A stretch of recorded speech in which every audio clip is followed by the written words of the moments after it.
I got into a discussion with a young lady on a different social media platform, and the topic turned to fatherless homes. And I mentioned that the research is really ugly, that the level of criminality, suicide, drug abuse, alcohol abuse, teenage pregnancy is exponentially higher in homes that do not have a loving, caring dad. And her response to that was, well, that's patriarchal. That's a patriarchal thing. And there are plenty of people that have done great, without dads. I said, those are exceptions to the rule based on research and even my own experience, anecdotally. So that's not a good argument. She said, doesn't matter. Proof is that people can handle life without a dad in the home. So I said, well, okay, then you would suggest with the same logic that we should stop supporting the African-American community. Why bother? Why help young African-American men, for example?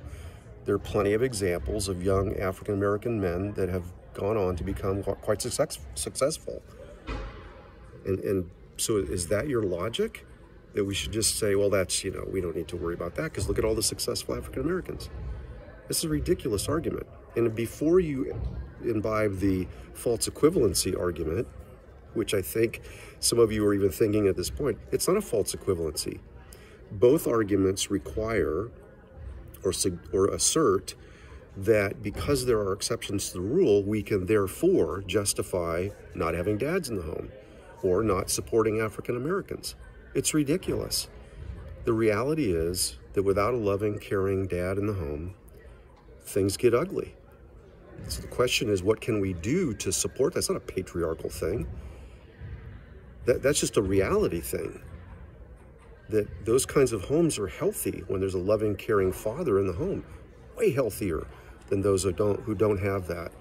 And her response was to, again, call it patriarchal and then racist for some reason. I'm not sure how that argument makes any sense. But I think it's important for us to take a step back and stop throwing out these, one-liners, these bumper stickers, oh, that's this, oh, that's that, and admit to the fact that research tells us that it would be much better for a loving, caring father to be in the home, to be present in the life of his children than not. And what can we do to support that? And if supporting that is patriarchal, fine, then I'm patriarchal. Anyway, look forward to your comments.